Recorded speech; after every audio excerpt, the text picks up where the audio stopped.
Saint-Esprit, nous sommes là. Nous sommes là. Saint-Esprit, nous sommes là. Nous sommes là. Saint-Esprit, nous sommes là. Nous sommes là. Saint-Esprit, nous sommes là. Nous sommes là pour t'adorer et te louer.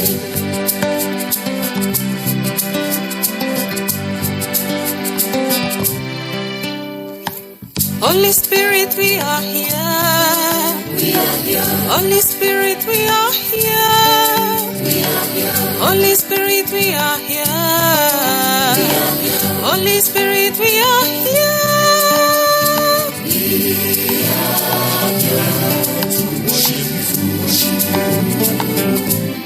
and praise you.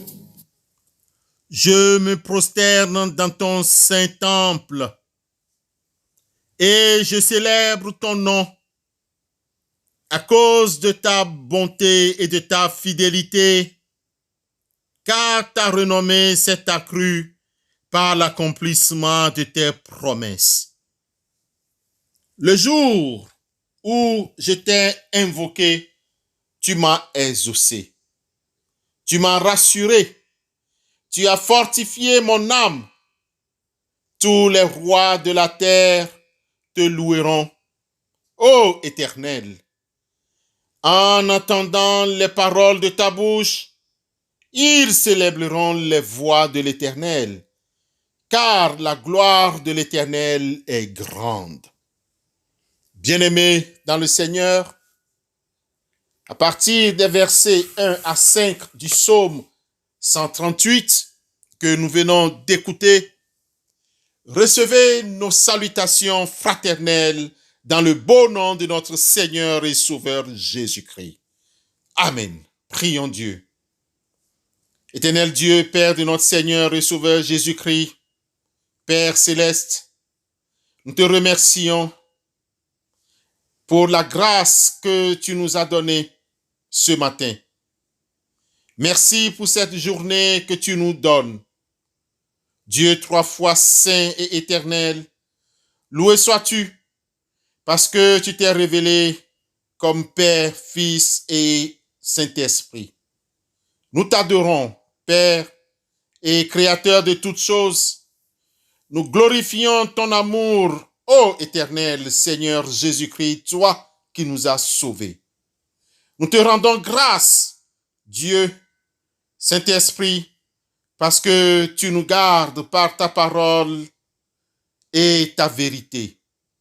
Sauve-nous et maintiens-nous, car toi seul es digne d'honneur et de gloire et d'adoration. Le Père, le Fils et le Saint-Esprit, maintenant et à toujours et au siècle des siècles. Amen.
Bien-aimés dans le Seigneur, le texte qui fait l'objet de notre méditation ce matin est tiré de la deuxième épître de Paul aux Corinthiens, chapitre 5, verset 17.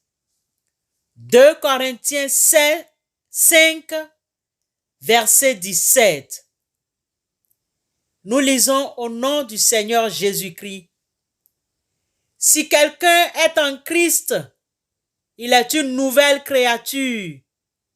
Les choses anciennes sont passées. Voici, toutes choses sont devenues nouvelles. Seigneur, ta parole est la vérité. Sanctifie-nous par cette vérité. Amen.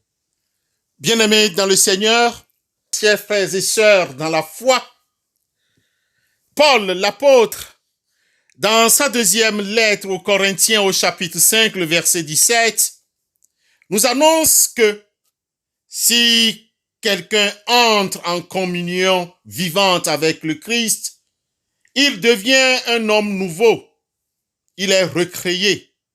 L'ancien état est dépassé. Ce qu'il était autrefois a disparu. La nouvelle création a déjà commencé. Voici, tout est devenu nouveau. Bien-aimés dans la foi, c'est quoi la vie nouvelle en Christ? Pourquoi Paul dit ici que si quelqu'un entre en communion vivante avec le Christ, il devient un être nouveau? Voici, tout est devenu nouveau. Alors, la nouvelle vie, la nouvelle naissance, chaque être humain reçoit dès sa naissance ou tout simplement dès sa conception un héritage biologique. Et pour comprendre réellement ce verset, nous devons remonter tout simplement à Adam et Ève qui nous ont transmis le péché par leur désobéissance à Dieu. Un héritage commun, un héritage corrompu. Si vous lisez 1 Pierre chapitre 1, le verset 18, vous devez comprendre qu'il est écrit « Sache que ce n'est pas par les choses périssables, par de l'argent ou de l'or, que vous avez été rachetés de la vaine manière de vivre que vous avez hérité de vos pères, mais par le sang précieux de Christ. » Si vous voulez compléter votre enseignement, lisez tout simplement dans le livre de la Genèse au chapitre 2, le verset 15. Vous allez comprendre que nous avons hérité. Et c'est pourquoi le psalmiste dit « Je suis né dans le péché et ma mère m'a conçu dans le péché. » L'Éternel Dieu donne cet ordre à l'homme. Tu pourras manger de tous les arbres du jardin, mais tu ne mangeras pas de l'arbre de la connaissance du bien et du mal, car le jour où tu en mangeras, tu mourras. Par la désobéissance et le péché, la mort s'est étendue sur tous les hommes et les femmes. Car le salaire du péché, c'est la mort. Mais le don gratuit de Dieu, c'est la vie éternelle en Jésus-Christ. Seigneur, Christ est appelé alors ici le second Adam. C'est de lui que nous recevons la vie éternelle. Puisque vous avez été régénérés, non par une semence corruptible, mais par une semence incorruptible, par la parole vivante et permanente de Dieu. Il y a un mécanisme qui se passe ici. Aussitôt que nous croyons, aussitôt que nous sommes convertis en Christ, nous recevons notre ADN spirituel de notre Père céleste. Nouvel ADN spirituel est introduit dans le croyant. Un être nouveau est créé en lui. Une nouvelle espèce d'homme. Il est devenu autre chose. L'homme nouveau créé selon Dieu. Éphésiens chapitre 4, le verset 22. Le code génétique de ce homme nouveau est devenu divin. 2 Pierre 1, le verset 4 dit que nous sommes participants de la nature divine. Nous recevons la vie et la nature de Dieu. Dans le domaine végétal, une semence contient toutes les caractéristiques de la future plante. C'est ainsi que nous sommes devenus nouveaux. À l'image de Christ, il nous est donné une nouvelle naissance. L'ADN de Dieu est entré dans le croyant et il est rassuré qu'il a la vie éternelle. Bien-aimés dans le Seigneur, nous devons le savoir qu'il y a effectivement dans chaque chrétien une seconde création. Il est devenu une seconde créature et le sang du Seigneur Jésus-Christ lave. Il est une nouvelle créature. Sa vie naturelle sur laquelle régnait le péché a péri. Dieu a créé en lui un esprit, une vie nouvelle, dont toutes les manifestations sont opposées à celles du vieil homme, c'est-à-dire de l'Adam. Pensée, affection, désir, besoin, joie et peine, crainte et espérance, virtuellement. L'apôtre peut donc dire que toutes choses sont faites nouvelles, car l'œuvre de Dieu, une fois commencée, n'a d'autre terme que la perfection. Lisez alors Philippiens chapitre 1, le verset 6, ou Galates 6, le verset 15. Galates 6, le verset 15, et vous allez comprendre encore davantage. Mais pour recevoir tout cela, il faut être en Christ, c'est-à-dire dans une communion vivante, intime avec lui, car il est le seul à nous sauver. Que le Seigneur nous aide à comprendre ce matin encore que si quelqu'un entre en communion vivante avec le Christ, il devient un homme nouveau. Cette personne devient une femme nouvelle. Oui, cette personne est recréée. L'ancien état est dépassé. Ce qu'il était autrefois a disparu. La nouvelle création a commencé en cette personne. Voici, tout est devenu nouveau. Que le Seigneur nous bénisse à comprendre cette parole et à vivre dans cette nouveauté de vie au nom du Seigneur Jésus-Christ. Amen.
Intercédons les uns pour les autres.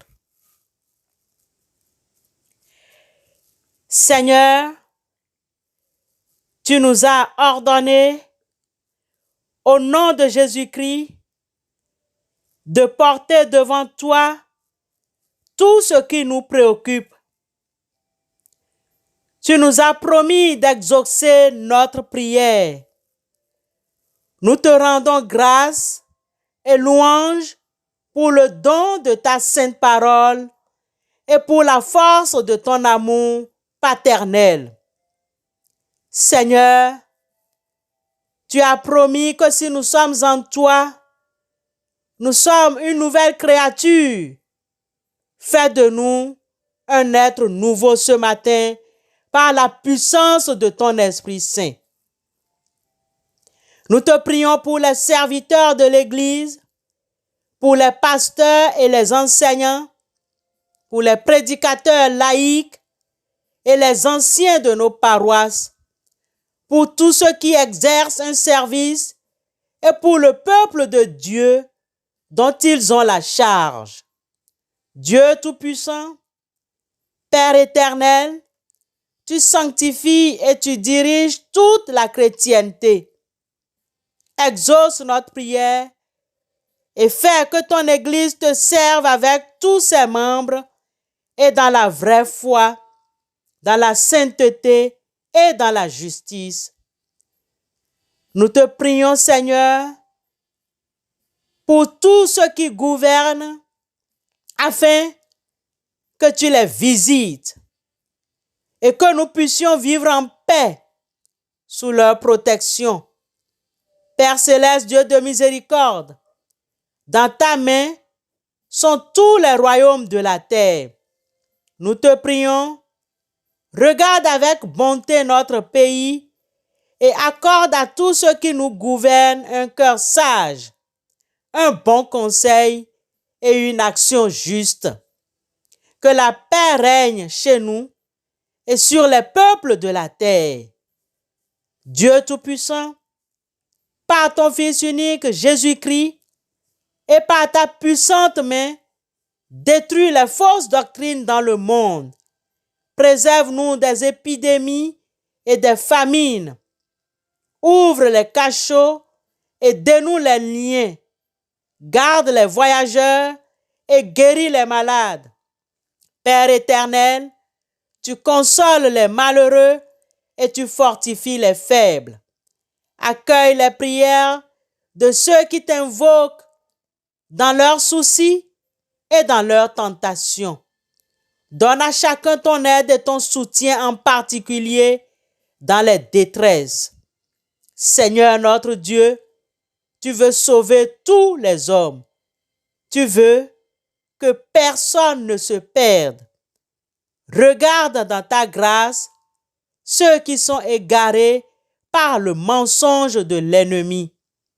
Fais qu'ils rejettent leur erreur et qu'ils reviennent à toi par Jésus-Christ, notre Seigneur. Amen.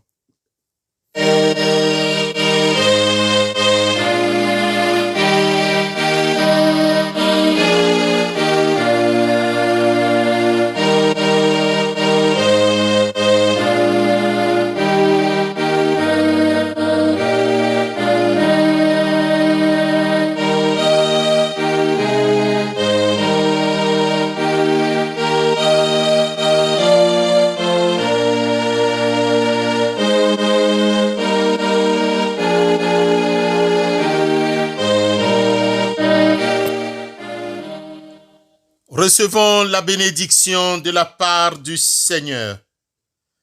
Que le Dieu Tout-Puissant et miséricordieux vous bénisse, le Père, le Fils et le Saint-Esprit.